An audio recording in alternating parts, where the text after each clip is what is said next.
Hello বন্ধুরা, আমি ভিকারিলাল বং pop টক চ্যানেলে সকলকে স্বাগত জানাই। তা আমি দেখলাম kingdom of the planet of the apps PVR money square থেকে। এই ভিডিওটিতে মুভিটির আমি একটি কিক রিভিউ দেব। তাই মুভিটি reboot planet of the apes সিরিজের 4 নম্বর মুভি। মুভিটি সিজার ট্রিলজিকে ফলো করছে, তবে এটি ওই ট্রিলজির একটি স্ট্যান্ড অ্যালোন সিকুয়েল যার সঙ্গে সামান্যই কানেকশন রয়েছে। তো মুভির গল্প ছোট করে বলে দেওয়া যাক। মুভিটি war of the planet of the apes অর্থাৎ সিজারের মৃত্যুর প্রায় 300 বছর পর টেক প্লেস করছে, যেখানে নোয়া নামক এক এপকে কেন্দ্র করে গল্প এগোয়, যে ইগল ক্ল্যানের মেম্বার। এই মুভিতে দেখা যায় হিউম্যানরা প্রায় বলার শক্তি হারিয়ে ফেলেছে এবং তারা আদিম মানুষে পরিণত হয়েছে। এমন সময় নোয়ার সাথে পরিচয় হয় নোভা, একে মেয়ে নামক এক হিউম্যান তরুণীর, যে কথা বলতে পারে। এবার মেয়েকে ক্যাপচারের জন্য প্রক্সিমাস সিজার নোয়ার ইগল ক্ল্যানকে ধ্বংস করে। এই প্রক্সিমাস সিজার অরিজিনাল সিজারের বাণীকে টুইস্টেড করে এপদের কন্ট্রোল করে। এবার নোয়া চায় এই প্রক্সিমাস সিজার থেকে বদলা তার ক্ল্যানের ধ্বংসের জন্য। এবার নোয়া সেই বদলা নিতে পারে কিনা, প্রক্সিমাস সিজার কেন মেয়েকে তার দখলে নিতে চায় এবং মেয়ে কিভাবে কথা বলতে পারে, যেখানে মানুষরা প্রায় কথা হারিয়ে ফেলেছে এবং তার মতো আরো অনেক মানুষ কথা বলতে পারে কিনা, সেসব রহস্য জানতে হলে এই মুভিটি হলে গিয়ে দেখতে হবে। তো প্রথমেই বলে নেওয়া যাক মুভির সিনেমাটোগ্রাফির কথা। এই মুভির সিনেমাটোগ্রাফি অসাধারণ। মুভির প্রতিটি সিনে ন্যাচারাল বিউটি ফুটে উঠেছে। এই মুভিতে হিউম্যান সিভিলাইজেশনের ধ্বংসাবশেষ এবং তা কিভাবে নেচার টেক প্লেস করছে তা সুন্দরভাবে সিজিআর মাধ্যমে ক্রিয়েট করা হয়েছে, যা দুর্দান্ত লাগছে। মুভিতে রিয়েল লাইফ বন জঙ্গলে গিয়ে অনেক জায়গায় শুট করা হয়েছে, যেগুলো বড় পর্দায় দুর্দান্ত লাগছে। তাছাড়া এই মুভি সিজিআই কাজ খুব ভালো। এফটের ডিজাইন আগের 3টে মুভির মতোই অসাধারণ হয়েছে এবং সেই এফদের মোশন ক্যাপচারের দ্বারা, অর্থাৎ অরিজিনাল আর্টিস্টদের মোশন ক্যাপচার করে তার উপর অ্যানিমেটেড করে সেগুলো তৈরি করা হয়েছে এবং তা অত্যন্ত রিয়েলিস্টিক লাগছে।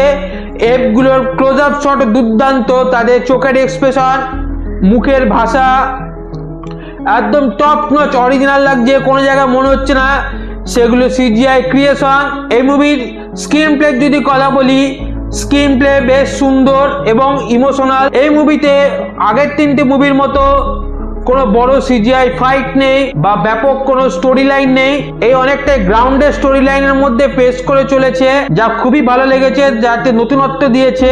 এই মুভির ক্যারেক্টার ডেভেলপমেন্ট গুলো খুবই সুন্দর হয়েছে, বিশেষ করে নোয়ার ক্যারেক্টার ডেভেলপমেন্ট আমার ভালো লেগেছে।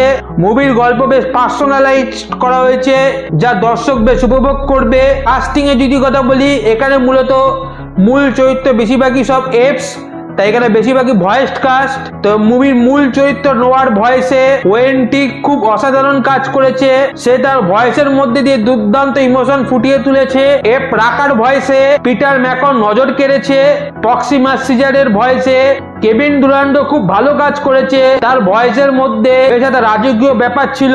মুভিতে মাত্র 2টি হিউম্যান ক্যারেক্টার রয়েছে, যার মধ্যে মেয়ে একে নোভার চরিত্রে ফ্রেয়া অ্যালান দুর্দান্ত অভিনয় করেছে। শুরুর দিকে তার কোনো ডায়লগ ছিল না, সেই জায়গাগুলোতে সে ফাটাফাটি অভিনয় করেছে। তাছাড়া ডায়লগ পোর্শন গুলোতে সে অসাধারণ, বিশেষ করে চারিপাশে যখন মোশন ক্যাপচার শুট পরে একটা অভিনয় করে, সেখানে অভিনয় করা খুবই কঠিন, তার মধ্যে সে খুব সুন্দর অভিনয় করেছে।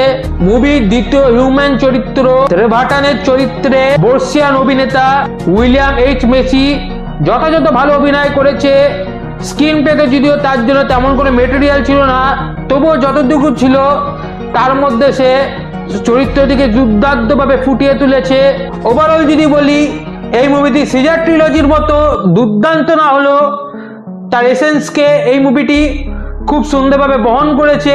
মুভিটি অনেকটি গ্রাউন্ডেড এবং ক্যারেক্টার ড্রিভেন, যা ক্লাসি অডিয়েন্স খুবই পছন্দ করবে। হালকা ফুলকা অ্যাকশনও রয়েছে মুভিতে, যা বড় পর্দা দেখতে ভালোই লাগছে। তবে এই মুভি প্লাস পয়েন্ট এর সিজিআই এবং এপসদের ডিজাইন, যা বড় পর্দায় দেখতে দুর্দান্ত লাগছে।